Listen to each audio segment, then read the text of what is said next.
I thought about this time and time again about, how this thing was going to play out. And, it's the love for me still here in Minnesota. And, all I've been seeing is nothing but positive. So, to all the Viking fans and, just coming to that Metrodome, pull your 84 jerseys out, man. I think this is going to be a fun ride. TCL is a proud sponsor of the Score North Studios. TCL, America's fastest growing TV brand. It's Minnesota Sports Rewind.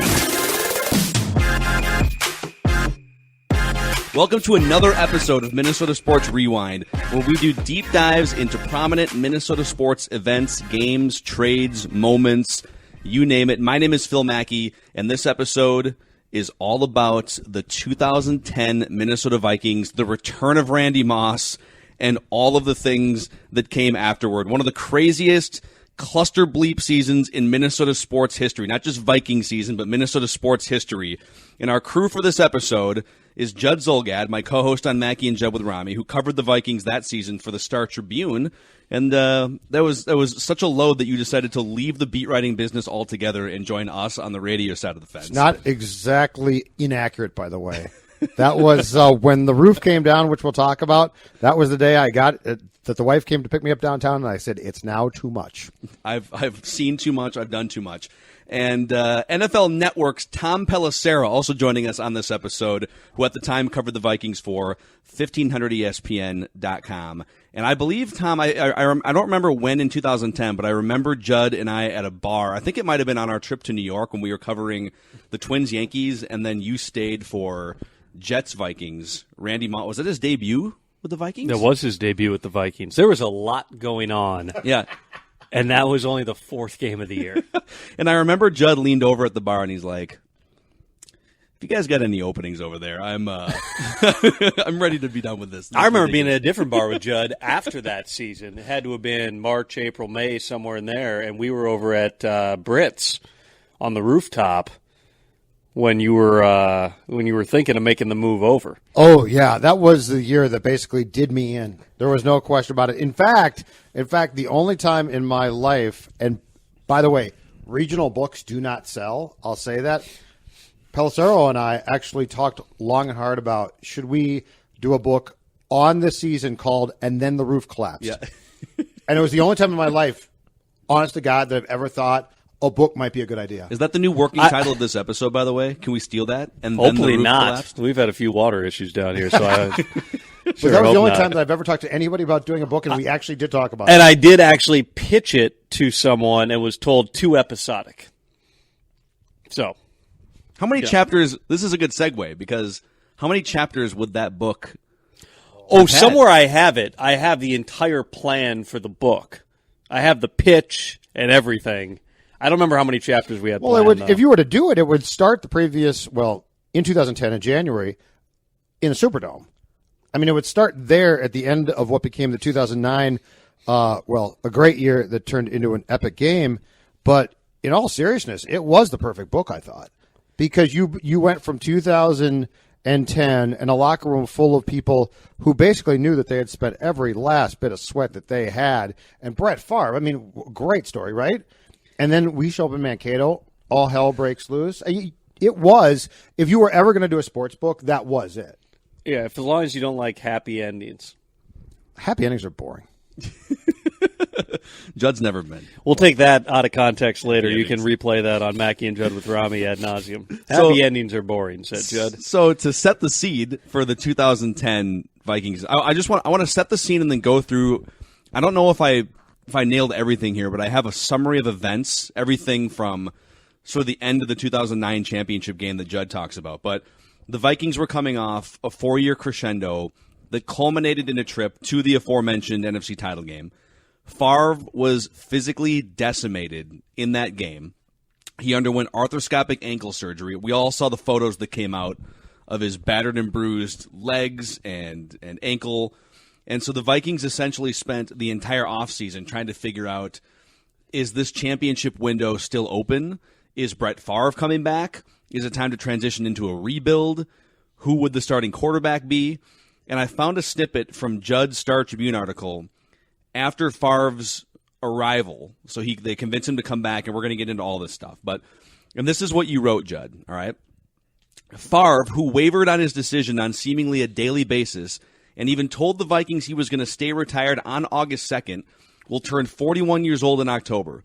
He took a beating in the NFC Championship game, came away with an injured left ankle, had arthroscopic surgery for the third time in his career, and as Dr. James Andrews removed scar tissue and bone spurs, was quoted as saying, "It went fine. He's rehabbing and trying to decide what he's going to do." Favre, though, wasn't happy with how the ankle responded. He visited Andrews last week in Gulf Breeze. This is now just after training. This is like August during training camp. To have the ankle examined again. Favre's decision to return comes as a surprise to no one, but the question now is what type of compensation will he get for playing? He was originally thought to make $13 million, but there have been talks that now they're going to have to tweak it up to $16 million with $4 million in bonuses. So essentially, we know you're too banged up to play. You don't really want to come back. Can we throw like $4 or $5 more million at you to please come back? Was the mindset going into training camp. And then this list of events took place between Favre being pried out of his home in Hattiesburg, Mississippi, and the end of the year. Favre comes back. Sidney Rice needed knee surgery, but was also trying to leverage a new contract. Which, by the way, to be clear, they were not transparent with Favre. It was hip. Yeah, it Rice was a hip surgery. And he'd been hurt. He was hurt coming out of the Saints game. And he needed surgery, and he knew that. And the Vikings basically said, you need the surgery. And he said, if I don't get a new contract, I'm not having the surgery.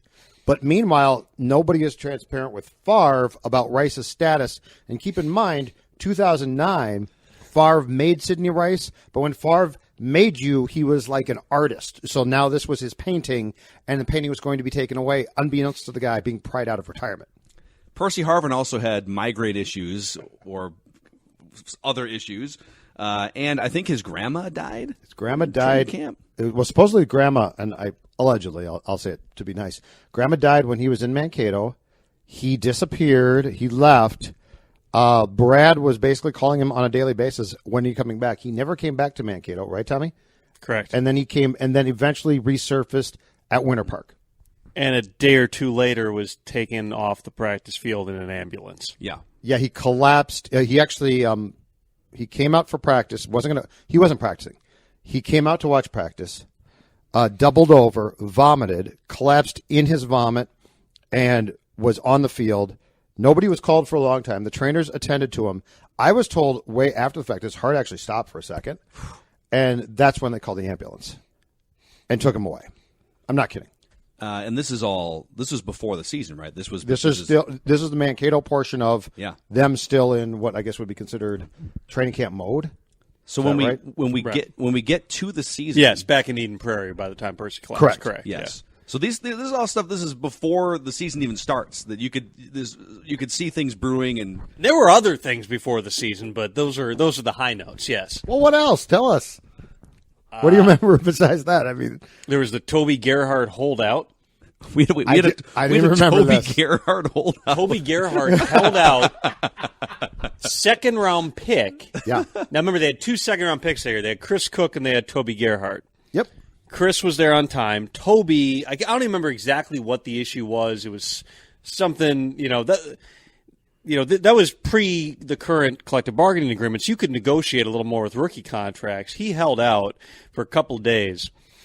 He comes back on like the third day of camp. They're in pads and just got his ass kicked. All right, the white running back from Stanford who held out for 2 days. The moment he walked on the field, you could just hear guys chirping at him about, welcome here. One point, Pat Williams, who Pat at that point was, 350, 360 pounds. So listen to 315, okay?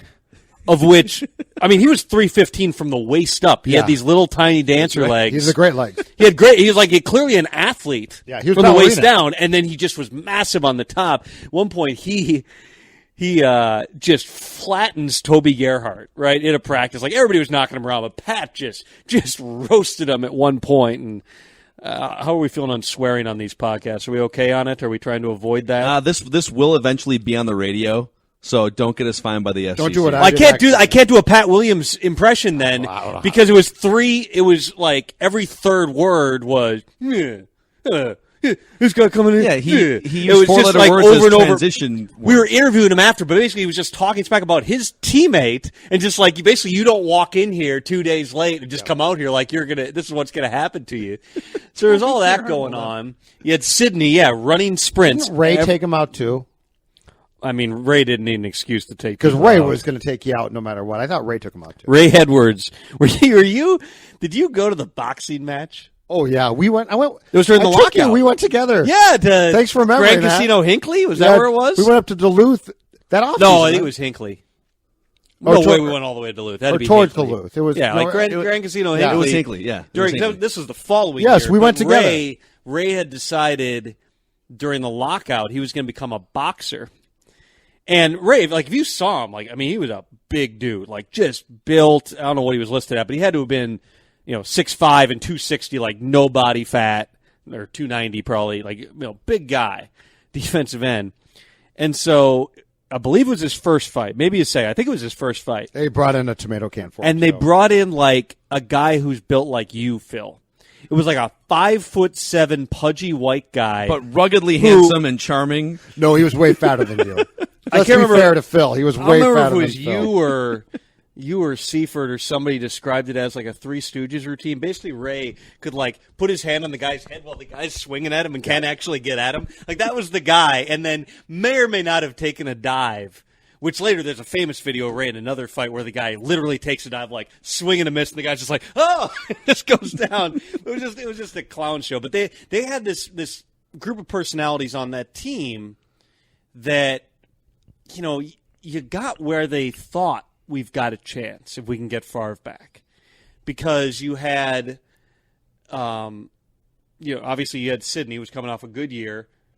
At that point, seemed like he might play because every day he's just running wind sprints on the side field with Shug, Yep. just running back and forth. Yep. Like you'd watch him. Everybody wrote a note on it every day. Sidney's out there again. He's running. You also weren't sure at that point if Sidney Rice, because he was a second-round pick too, you weren't sure if he was a legitimate top-echelon wide receiver with or without Favre, and there was that feeling out process in the next few years of was he hurt? Was he not legitimate? Did Favre make him? Was it a combination? Yeah, and Sidney he had injury issues constantly. I mean, that was his biggest thing. That's what had hurt him up until 2009 was the only year he was healthy in his entire career. But it turned out that he had basically come out of that Saints game, and they said, you need surgery. And he said, I'll get surgery when you give me an extension. They said, we're not doing that. And so nobody really communicated after that. So that's the next notch on the timeline. So the Vikings started 0-2 in that 2010 season. They lose the rematch to New Orleans. Okay, dust yourself off. It happens. But then they lose to a mediocre Miami team the next week, and that's when red flags start popping up. Somewhere in that first month is when the Vincent Jackson trade got vetoed, and then they pivoted over, and Bill Belichick makes Randy Moss available. So the Vikings in the first month of the season have now traded, was it a third-round pick, I believe? Yeah. And to be clear, for Randy too, Moss. Well, hold on. How fast are we going through this? Because there's a whole receiver timeline. There are a ton of things that happen. Let's do this. Let's fly through the timeline, and then let's circle back on these key questions. Because there's a key Vincent Jackson Rice thing here that transpires. So Moss comes to the Vikings, and then within a couple weeks, he also then 27 days, was that what it was? It was about there. Yeah, 27. It was under a month. 28 of the longest days of my life. decides he wouldn't feed Tanucci's Italian restaurant food to his dog. Which, by the way, we also have to get to because that's one of the most misunderstood stories and one of the most BS stories ever put down in this town. Brad Childress gets fired. Metrodome roof collapses. Giants game moved to Detroit. Philly game played on a Tuesday. Vikings played games at TCF Bank Stadium without heating coils. Brett Favre unconscious on the frozen tundra Punter of TCF warned Bank of Stadium. that. Chris Cluey foreshadowing, beware the Ides of March. The Vikings whipped the punter, forgot and that then part. it turns out to be right. Leslie Frazier gets the full-time job. And then after all of this happens, the Vikings decide to hit the reset button and then draft Christian Ponder in 2011 and then go into the Christian Ponder era. So here's my first key question. Why ultimately, let's start here and then we'll explore all the landscape. Why did Brett Favre come back? You want to take this one? Well, you said you had Steve Hutchinson explain the story, and I know Hutch's version, and I know the version of the people involved. In essence, so all right, here's what you have to understand. So, the first time when Favre joins the Vikings, 2009, never shows up in Mankato, right? They get back to Winter Park. Everybody knew that's probably when it would happen. And sure enough, first day back after training camp, they're back in Eden Prairie. Favre comes. So the second year, everybody kind of thinks this is what's going to happen. Like, we all did the song and dance every day of talking to Tavares Jackson and Sage Rosenfels as if they're going to be the quarterback, when everybody, including our buddy Sage, knew that was probably not going to happen. Like, I remember me and Judd, and there might have been one other person there, like a week before the end of camp that year, 2 weeks before the end of camp, talking with Sage about, like, asking him about, possibilities, where's he going to end up, and it was those conversations where Sage is just kind of playing along with the questions, like, I'm just here to, maximize the reps, and then as soon as it's like, all right, guys, shut off the recorders, like, so where am I getting traded? Like, it's one of those, like, all right, we all know what's going on here, right? So 2 weeks or so before Favre actually comes back, right, it was about a week into camp, Yep. and the story breaks that Favre is not coming, which I think was you. And that broke that. And at that time, so to be clear, first week of August it was. Right, but 2009 was all, he did call Brad and say, I'm not coming back. But that was to avoid training camp. Right. And in 2009, it was all a charade. But point being, on the outside, we all looked at it as, 2010, this is going to play out the same way. But that was the hubris of the Vikings to think that. In retrospect, now, having been told stories about that well after the fact, and in Brett's defense on this one, by 2010, he wanted to beat the Packers, and he did twice. And so the 2010 thing was way more legit than we thought at that time, that he really wasn't going to come back. So he says he's not coming back, and that was after Brad had called him. So the way that I've understood the story was by the time they make this mission down to Hattiesburg, which is about the third week of August, right? And I don't know for certain whether Brad said this or everybody knew. But basically, Brad told Hutch and Longwell, you guys need to go and get Favre. And the message, whether it was spoken or unspoken, was because he won't come back if I go. Now, what I've also heard was there was a point where Brad's like, I'm going, and they told him, no. Right. We'll go. And they took Jared as an aside because they knew that Brett liked him. But bring the fun guy with the mullet. I remember, it always works. Now, since it's well past the fact, I remember one night when it was all sort of percolating, because you always knew there was a chance Brett was going to come back. And I remember one night driving, I texted Longwell, and I said, what's going on? He said, you can't tell anybody, but we are probably going down there. And he's like, this is the only way. It's always good when you tell a journalist, by the way, you can't tell anyone this huge story. And in 2010, I didn't. No, but he's like, it can't come from me. And I'm like, that's fine. But the fact was, this had become very convoluted. And by now, to what Tom's talking about, now there is a concern. He ain't coming back. Right. And this was the last ditch. Yes. We got to do it. So they go into the house. And Favre was just kind of like, "What? Like, why are you guys here? Like, I'm not playing." And you got to do the voice if you're going to do the Favre. I'm not going to play. Probably not. Why you got over the course of however many hours, they talk him into coming back. Like, he was truly done. He did not want to play. Now, to Brett's credit, when he got there, like he tried to flip the switch. I truly believe that. Seeing how he operated. The attitude and everything, like he thought, perhaps wrongly, but he really thought, I've still got this. The problem was, I believe it was 2 days later that Sidney opts to have surgery. Right, which I don't think he was ever, I'm sure he was not told about. He did not, Brett's Brett. He doesn't follow football. He didn't know. He was very loose on details. He's not watching Total Access every night. Yeah, he doesn't watch Pelissero's show. No, I'm serious. So to what you're just saying, you're right.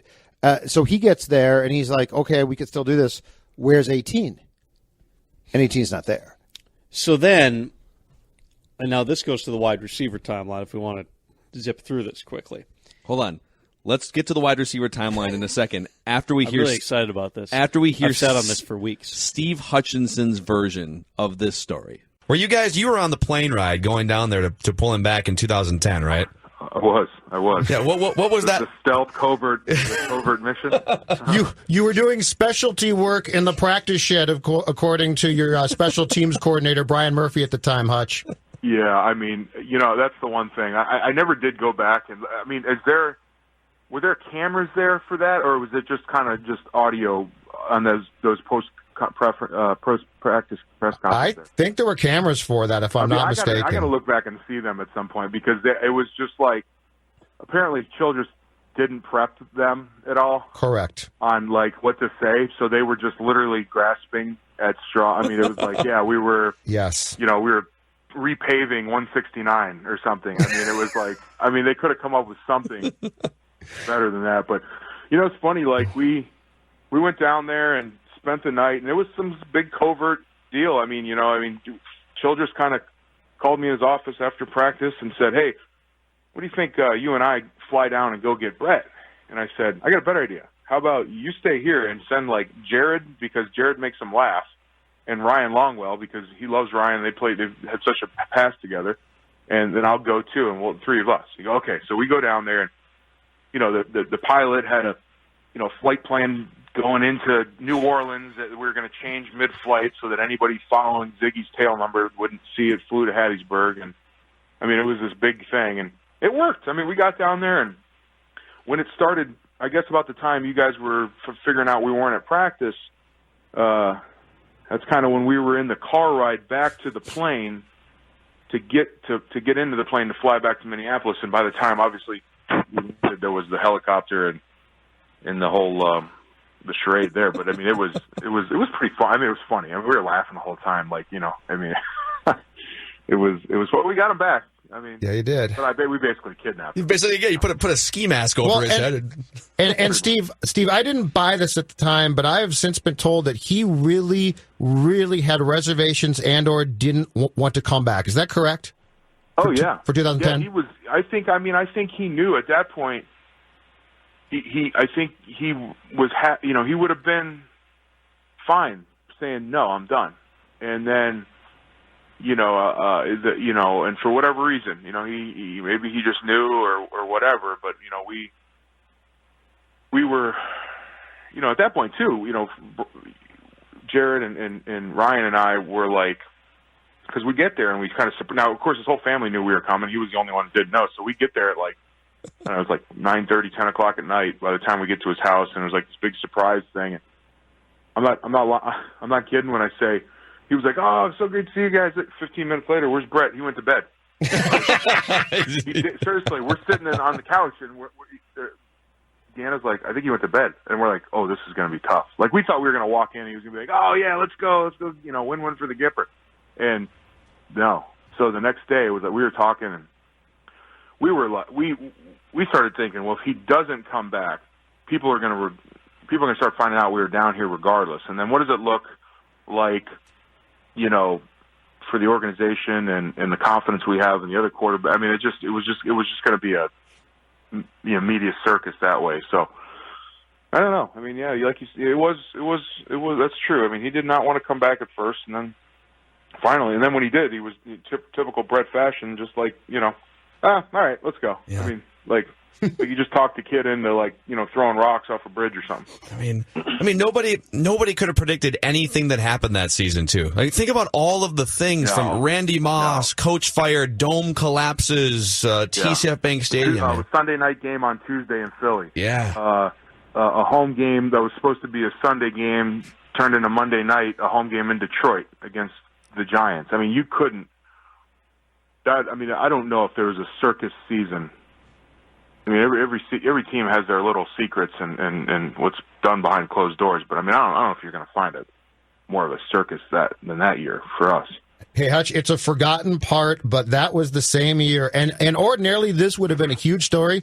That's the same year that Percy had the migraines. He came back on the practice field in Eden Prairie and threw up and collapsed, and they had to bring an ambulance to get him. And that was a small part with all the things that went on that year. That became a very small addendum to that season. Oh yeah, and that, and then you mentioned Randy, and then Randy's like press conference after whatever his last. I can't remember if what his last game was with us, but New England. Where he just kind of ripped, the Childress and basically talked about how he wanted to be back on the Patriots team. Like, it was like just if you could I guess imagine it had happened. All right, before we get into key question number 2, any final thoughts on just the Brett Favre timeline and him coming back in 2010? One thing with Favre is when he came there after camp, and despite the song and dance things, in 2009, that guy walked into Eden Prairie Winter Park at the time, bound and determined to shove it up everybody's you-know-what, and that included the Packers especially, I always thought. And that game at Lambeau was unbelievable. I've never felt a stadium naturally shake like that. It felt like it was going to take off. And they hated him, and by that time he couldn't stand Ted Thompson and the Packers and McCarthy. But what was the juxtaposition that interested me so much in 2010 when he came back was he literally, Tom, was dragged back. Like he literally, Longwell and Allen and Hutch, he came back for them. And and the story that I was told, as Steve talked about, was they sat on that couch and said, "Don't worry about Brad, come back for us." And he did it. But the guy that walked into Winter Park that day in 2010 was a very different guy. He sort of came back as a sympathetic, okay, if you need my help, I'll help you. And $1 million a game doesn't. Well, sure. But the guy that came back in 2009 was on a mission. And I can't tell you, Tom, if you recall that, the difference between those two personalities. Well, and I had been there for Favre's final year in Green Bay, and I was on the Packers beat in 07, 08, 09. So I saw all sides of it. I spent a lot of time in Minneapolis in 09 because that was the biggest story in Green Bay, too, was Favre playing for the Vikings. All I know was you saw Favre wanting to do it in 2010. That's what I mean by he tried to flip the switch. But from the start, you just felt like it was different. It's one thing of what he's saying at the podium, because I was at both introductory press conferences too. I think it was different though when you just saw what was happening on the field, and that really all started with the opener, where the Vikings couldn't generate, a whole lot of offense. And then the Week 2 game is the one that stands out to me, because that was against the Dolphins at home. And by the end of that game, you knew this is going straight to hell. Because Favre repeatedly in the red zone was throwing back shoulder fades, which was the Sidney Rice specialty, right? Just go to the pylon, throw it up there, go get it. And he was throwing it to the guys they had then, basically being like, I can't do this. Right. We don't have the players to do this. They lost that game at home, and even though they beat the Lions the next week before the bye, you just felt like if this team is going to go anywhere, they have to get a receiver. And they had been trying already, but then that led to a move that I won't say it defined 2010, but it certainly was a memorable month in Vikings history. So, key question number 2.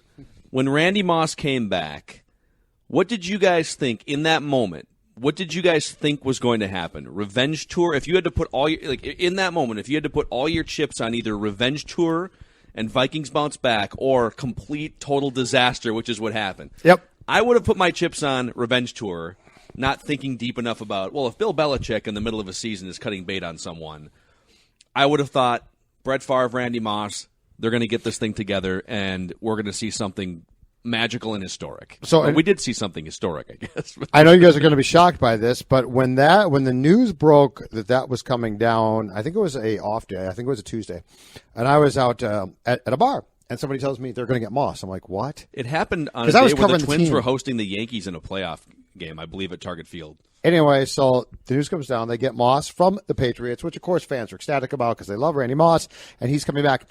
Honestly, that, to me, is the day that it crossed over from, is this going to be a circus, to this is a circus? And when it crossed over, in my mind, was the introductory press conference for Moss. And I'm not joking. This might sound silly, but when I knew that we were in for a gong show, was Moss is in this press conference, and it's Moss at his best. And Randy Moss, a very smart guy. I mean, like, he could be a bleep hole, but he was a very smart guy. Yeah. And I remember there was a person, I want to say a woman from NFL Network. She's trying to ask a question about Moss's, what happened with the Patriots or something. And he's like, hurry up, hurry up, hurry up. And he cuts her off, and he's like, next question. And it was like an auction. So I'm like, this is really weird. Ziggy Wilf is in the back of the press conference, and this is when press conferences were held in the shed at Winter Park at the side of the practice field. So very just odd. It's not a shed, but well, it was a practice shed. It's a shed. It's it was a very large shed. It was Judd. a big It's a field house. It's a big shed. It's the field house. Now, punch hit the ceiling, you guys. It was a joke. Anyway, so when I knew this was off the rails, though, was. So Randy's literally whipping through the press conference, whipping question. And the last thing he says is, y'all lucky I wasn't on that boat because it would have been worse or something. And he walks out. And Ziggy, I look back at Ziggy and he's laughing. Now, I've never told this story before, but when that whole boat thing happened in 2005, which was my first year on the beat at the Star Tribune with Seifert. Year after, or the same year, Moss got traded. Correct. There was a moment when something happened. It was with the whole the boat thing, I think it was. And I'm not kidding you guys. There was a moment where somebody told me they saw Ziggy so upset about the boat thing that he took a picture of Moss off the wall and threw it down. Like he was livid. How could this happen? I'm going to run, and he has run a respectable organization here, a franchise that people will be proud of because he's a Giants fan. And as big a dumpster fire as the Giants are right now, the Giants have a lot of pride, heritage. And so when Moss says this at that press conference 5 years after the fact, and Ziggy's laughing, oh, that's funny you said that about the boat. I'm thinking to myself, that's not funny at all. He's basically warning you of what's coming to town. And that's when it crossed over to me to be, this is now going to become a gong show. And I didn't know how, and I would never have predicted what happened. But I went from being like, everything seems weird to, oh, no, this isn't good. So I was on the beat, so to speak, with the Vikings in 03-04. So Moss's final 2 seasons before he got traded to the Raiders. And when he came back, from that press conference through the caterer thing, through every, the press conference that he did after the Patriots game, which I'm sure we'll talk more in depth about because it's one of the highlights of Judd's life. There are not many, so it's good. The way that I described it at the time was, this is like the frat brother who graduated 6 years ago, who was like the alpha male in the frat, and now is like coming back to party.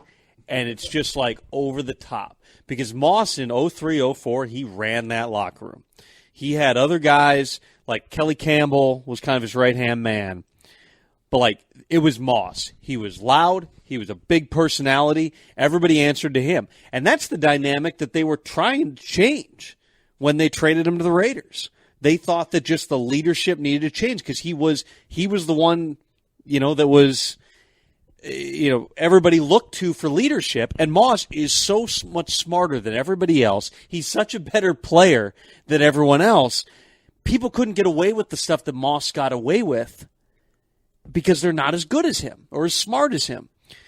So when he came back, it was just like, here I am. Here we go. And it just was this fundamental shift in the locker room because nobody knew how to handle it. He was still the loudest guy in the room, but nobody played with him. It had been 6 years. And nobody knew the guy. And to your point, the main pledge was Percy Harvin, which was a disaster. Because Percy was already teetering on, I don't think this guy can coach. And when he looked at Randy, and I think Randy backed up Percy and said, kid, you're good.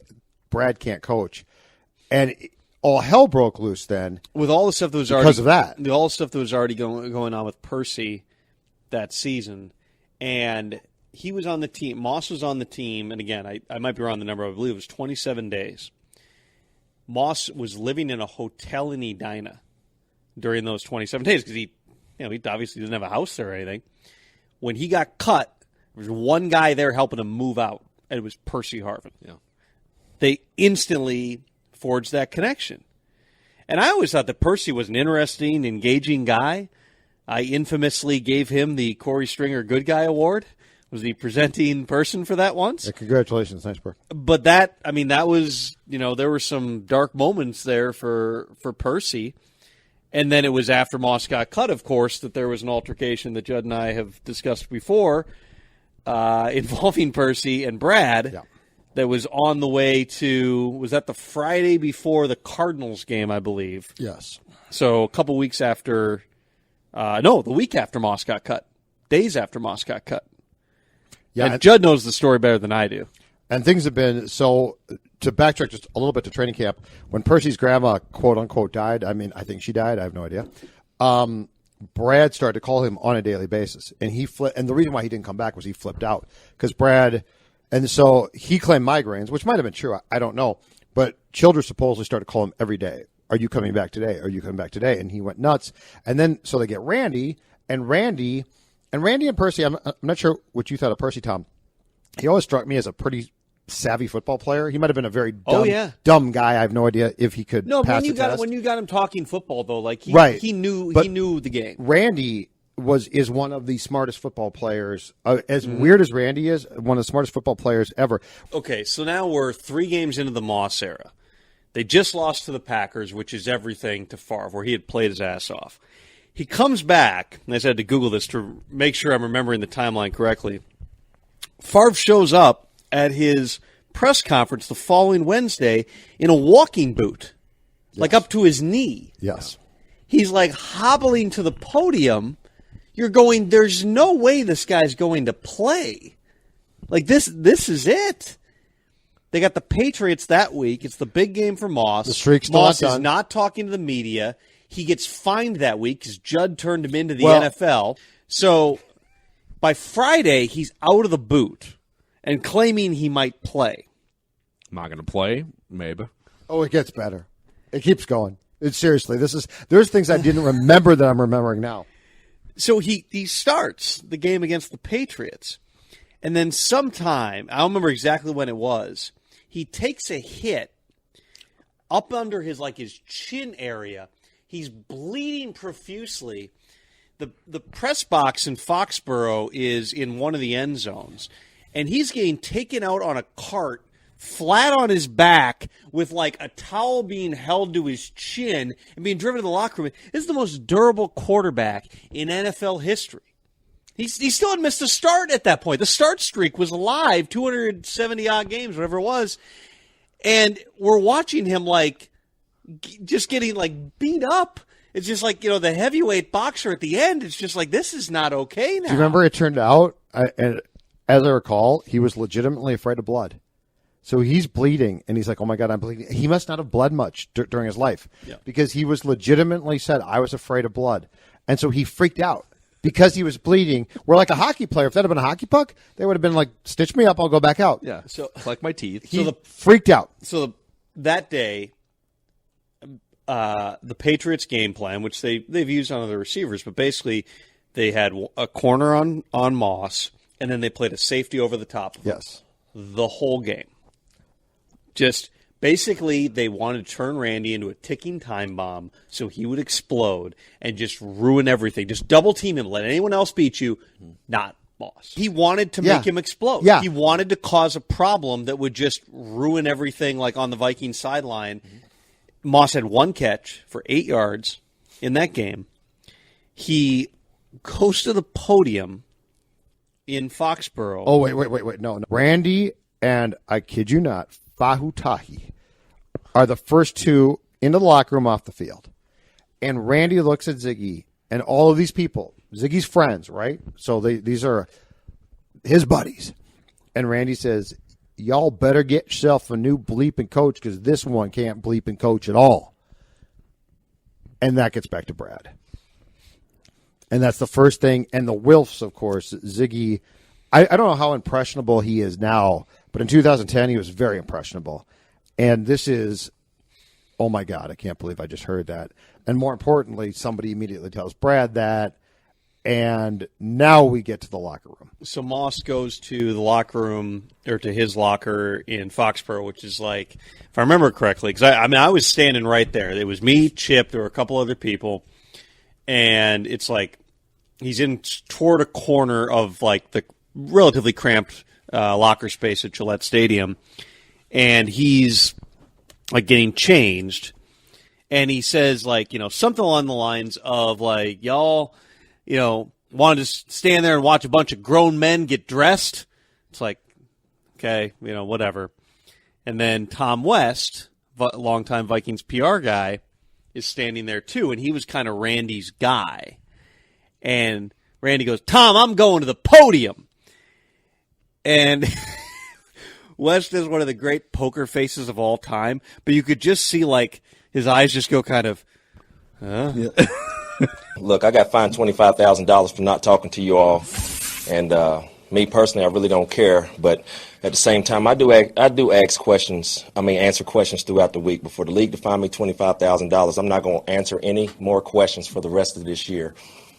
If it's going to be an interview, I'm going to conduct it. So I'll answer my own questions, ask myself the questions, then give y'all the answers. So from here on out, I'm not answering any more questions for the rest of this season. And enough said of that. Now we get to the game. I know how hard these guys work here in New England, and the only thing that I really tried to do is take what the best coach in football history has brought upon me, or the knowledge that he's given me about the game of football, and I tried to just sprinkle it off, to the guys the best way I know how.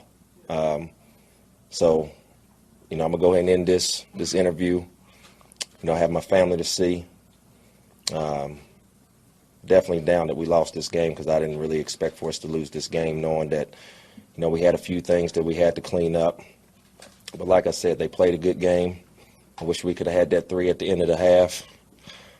Maybe it could have been different, maybe not. But, I don't know how many more times I'm going to be up here in New England. But I'm going to leave the New England Patriots, Coach Belichick, man, with a salute, man. I love you guys. I miss you. I'm out. And the last thing you see, Moss walks off. Judd, from his front row seat, pops up, steps in to grab his recorder off the podium, turns back to the room and goes, "This is awesome." That was the last Judd's crowning moment. The next day, I believe Mike Lombardi, who was working for NFL Network at the time, breaks the news they've cut Moss. Let's back up, though. Yeah. So the press conference the next day, okay. So we're in Winter Park. Brad comes to the podium. He has cut Moss. We don't know it. Nobody in that room knows it. Wolves don't know it. So Brad goes on and on about Randy, and it got very cryptic. And to his credit, he didn't fly back with the team. He stayed behind with family. And to his credit, a guy who, as a beat guy, was fantastic. Bob Sansevier. Ages ago, but he was fantastic. Bob finally looks at Brad and says, "Did you cut him?" Like he had the sense, which is a hell of a sense to have. I give Bob a lot of credit. Actually, here's why I want to reset this with another key question here. If we take away the 2010 season, which I know is a huge elephant in the room, we can't just take it away. But if we took away the 2010 season and we just evaluated Brad Childress as a head coach based on his 4 full years between 2006 and 2009, we're talking about a 36-28 record, 2 division wins, a trip to the NFC Championship game. What would the prevailing thought have been if Brad Childress did not coach the 2010 season? If we wiped it away, what would the thought have been about? Because I think right now, you pull Vikings fans and Brad Childress's name scoffing at a minimum. I think among Vikings fans, he's just become kind of a punchline. What if you take away the 2010 season? Oh, okay. This is a layered question, though, because it's not as simple. Well, he would have been a great coach, or he would have been a terrible coach. Part of it depended on, because I covered Brad for that entire time period, and part of it would have depended on the time period. I felt Brad wasn't very comfortable as a coach when he got here. I thought he developed into a guy who became a better coach.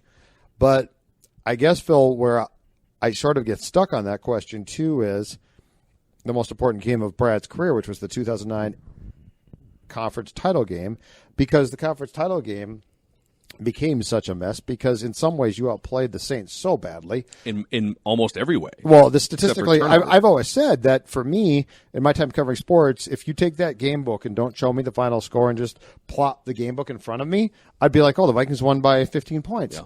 But I know for a fact, people I've talked to, that the Vikings sort of lost control. Brad lost control of the sideline. How do you have 12 men in the huddle? It's damn near impossible. And yet they achieved it coming out of a timeout. So I don't know that I have a great answer for your question other than the Brad Childress' time, if you take away 2010, is still very complicated because and after the fact I've been told, and I believe this, that Brad was a really good evaluator of talent. Yes. That he did a hell of a job evaluating talent. So, to scoff at him and be like, he wasn't a good coach. No, that's not true. But then again, when it was most important to have calm against the Saints in the Superdome, chaotic scene, but you got Favre at quarterback, all hell broke loose. So, Tom, I'm not sure what your response would be, but mine is it's a very complicated scenario, and I don't think that you would scoff or laugh at Brad at all. Brad brought a lot of things. His ability to evaluate his roster was really good. And keep in mind, too, they passed from the unfortunate hiring of Fran Foley to Rick Spielman, but Brad was the de facto GM. Brad had the hammer. Yeah. So this was not Rick and Brad. This was Rick helped. Brad ran that team and did some really good things. Rick didn't have really full control till 2012. Correct. But my point with Brad is I don't think it's a simple answer, and it's certainly not one that would lead me to scoff at Brad. But it's also not one that would say it was completely successful because that 2009 team, let's be honest, should have been in Miami playing in that Super Bowl. Well, I mean, if you ask people, too, the story of what happened in 12 Men in the Huddle, since everybody's talking about that, what really happened was you had two assistant coaches who were responsible for getting the correct personnel on the field who were, from what I've been told, busy celebrating the imminent win. But didn't you hear, too, that Brad – I was told from that game when it got to crunch time that Brad was basically bellowing orders and nobody really had control, which became a problem, too. Final key question for you guys. And it was originally going to be something about the Metrodome roof collapsing, but we're not even to November yet. No, this is crazy. We're wrapping this up? Where should we be going? So here's my – on the morning of, Can we go back to that one for a second? Can we stop there? So, all right. So the game. So they play the Bills. Tom's got the schedule. The game's supposed to be December 12th. Okay, so December 11th at the Metrodome. So December 11th, I go to Dawn and I drive through the snowstorm and go to the Gopher basketball's playing somebody crappy, but it's Williams. So we go, and it's obviously a huge snowstorm, and so. That night, I'm texting with somebody, and they're like, we're hearing there's water gushing in the Metrodome. And I was like, well, I checked with somebody. They said, I checked with the team. I think it was Lester Bagley. He's like, yeah, there's a leak. It's fine. And I checked with a source, and they're like, oh, no, we hear the roof is gushing. So I'm like, okay, who am I going to believe? And, I'm a Vikings reporter. I'm not a roof reporter. I don't really care. Because you're never assuming the roof's going to collapse. You're not thinking the worst-case scenario is game canceled. I remember I went to bed that night, and I woke up at, 6:30, 7 the next Sunday, and I've got a text from Seifert from like 4:58 a.m. It collapsed. And I'm like, what? And he's like, yeah, the roof collapsed. It's down. And so so this is where, for me, it all jumped the shark. So now we've gone from, this seems odd, to it could be a gong show, to it is a gong show, but it's an amusing gong show, the Moss thing. I love the Moss thing. It was great. To, oh my God, what's going on here? Why am I being tortured? And so I remember thinking to myself, what should I do? Like, do I go down there and check out the Metrodome? And at this point, I'm still at the Star Tribune. The Star Tribune's right across the street from the Metrodome. Or do I stay here, or because they're not playing? Right. Oh, and the Giants, who they're supposed to play, had been diverted to Kansas City and told just stay in Kansas City because we can't get you to Minneapolis. So there's going to be no game. So I'm like, I tell Dawn, my wife, I said, let's just drive me down there. so I remember I went down to the paper, and I'm working at the paper, and then they're like, there's going to be access at the Metrodome. They're going to show you. You can walk into the press box and see. And I remember walking in, and it's a war zone. Like, the roof is on the field. The field is full of snow. That would have, by the way, if that had happened a few hours later when people are on the field and bustling. I mean, well, you've seen that the kills Could have somebody. been slightly problematic. You've seen the clip, right, of the The poor guy guy driving on the the Cushman. cart. The Cushman. He's getting Right, the it was Cushman. the Fox camera and, that they had set up. and the Fox guy, and God bless him, he was the one who had the foresight to leave the camera on. He's like, I'm going home, but I can see it's geysering through the roof. He's the one who saw it coming down. So anyway, I went in there and looked at it, and I remember I'm in the press box, and we're getting quotes from, I think, the Sports Commission. And Chip calls. He's like, they're going to Detroit. And I'm like, what? He's like, we're playing in Detroit on Monday night. We got to go. And so I remember sitting in the airport Sunday night with Chip. Well, actually, Dawn picked me back up from downtown. And that's when I got in her car. And my story, personally, my best story of that year was I looked around and I said, it's too much now. Like, I can't do this anymore. It's become, this is like taxing, this is costing me years. And I remember she drove me out to the airport, and I'm sitting there with Chip in the airport eating dinner. And we looked at each other and we're like, we're really, and by the way, they hadn't played the Lions yet. So they were going back to Detroit. Right. And I remember looking at Chip, and we're both like, this is now unbelievable. Like, just from a personal standpoint. Right. Forget the team. That was what made that whole season go, was that you had these ebbs and flows. From the week 2, we're all done, to Randy Moss to Childress fired to the roof collapse. I mean, there were just I can't think of another season like it for any team. No, and we like it. And we definitely in this town, I hope to God never see that again, because it was Part of you kind of wants it. no. You know what? It was too much for me. It was I like Judd's gonna go work. That season created the Judd you see here. yeah, it did. I enjoy confusion and chaos, but that was too much. Yeah. There was too much at work there. And because the whole Favre storyline through 2009 and 10 was enough, like just Brett Favre himself, that was a great story and it was really cool. But that went so off the rails and so wrong, and so many people were ultimately in some ways altered and or damaged by it, including Judd Zulgad. Yeah, it was really bizarre. Well, gentlemen, it's been my pleasure to throw the ball in the air and get out of the way for this entire show. This was amazing. And if you're listening and you're new to Minnesota Sports Rewind, we'd appreciate you subscribe on Apple or Spotify. Give us a 5-star review and leave a comment. Leave a comment of encouragement for Judd Zulgad, who is about a decade of therapy later here, removed from and the now it's all season. come back to him. Yeah. Nightmares for days. Yeah. Thanks to Tom Pelissero from NFL Network, Judd Zulgad. I'm Phil Mackey from Score North. And again, this has been Minnesota Sports Rewind, available Apple, Spotify, or the Score North app.